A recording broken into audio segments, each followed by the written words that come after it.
कुछ मौसम दिल से पूछ कर आते हैं।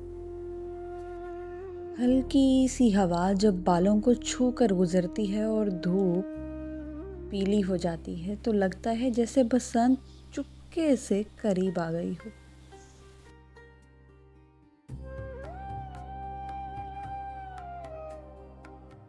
मुझे याद आता है वो वक्त जब छत पर खड़े होकर आसमान को अपना समझ लिया करते थे।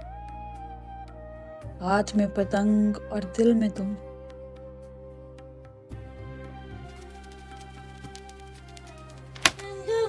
सजना से पतंगबाज बलमा से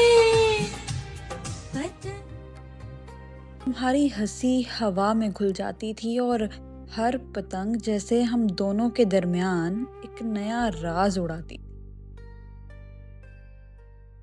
बसंत सिर्फ रंग नहीं होती, ये एहसास होती है। पीले कपड़ों से ज्यादा वो नजर जो बिना कुछ कहे सब कुछ कह जाती। उस दिन वक्त थोड़ा सा ठहर जाता है, शहर चुप हो जाता है और सिर्फ दिल बोलता है। आज भी जब हवा चलती है तो तुम याद आ जाते हो और मुझे लगता है कि शायद इस साल बसंत फिर से हमें मिलाने आ रही है। बस एक दुआ है,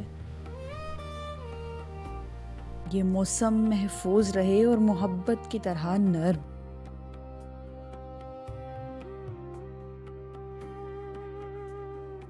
क्योंकि बसंत सिर्फ बहार नहीं, वो पल है जब तुम पास हो और जिंदगी पतंग की तरह आसमान में हो। बसंत आ रही है और दिल पहली बार की तरह फिर से धड़क रहा है।